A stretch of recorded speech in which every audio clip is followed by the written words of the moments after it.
Hi everyone, welcome back to my channel. It's Mimi here, and today we're completing part 8 of our Under the Stars scrapbook album. And look how cute my boyfriend is. This is him in the Netherlands.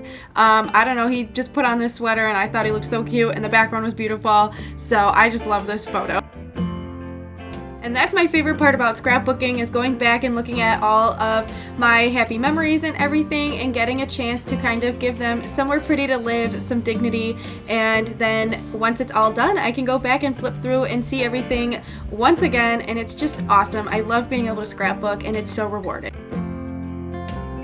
Today we're doing kind of like a double mat little thing. I just used a scrap that kind of fit behind the purple mat, and that was just to give a little more depth to the photo and kind of frame it better so that your eye was more focused on it, because not that the purple didn't really bounce off the back of this like, what do you call that, universe page? I don't know, galaxy, that's the word I'm looking for.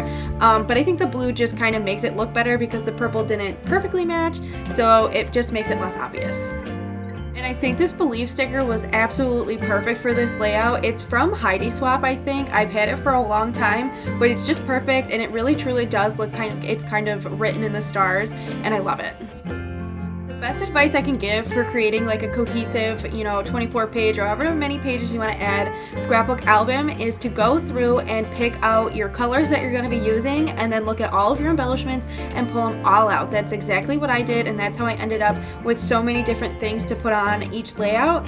And then if I needed more, I went through the journaling cards and scrapbook paper to see if I could cut anything out to create more paper ephemera.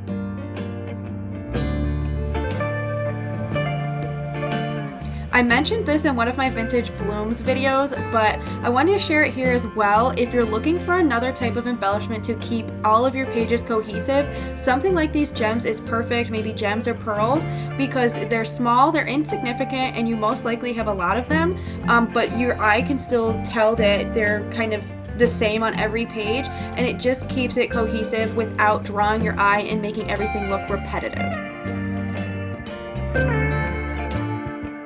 Now for the best part of every single video, it's to add the photo.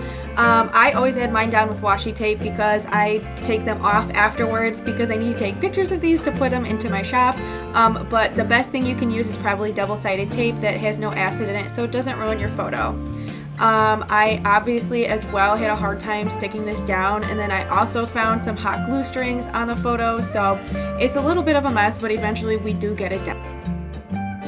I hope this video inspires you to create something on your own, and if you do create anything inspired by me, definitely share it. I'm on Facebook, Instagram, TikTok, Pinterest, and I would love to see what you create. And if you want this scrapbook layout specifically for your own album, you can get it too. It's at the link in the description box. It's mimimade.com, and I have formatted these all into PDF printable pages so that you can download them and easily create your own scrapbook. I will see you guys in the next video. Bye!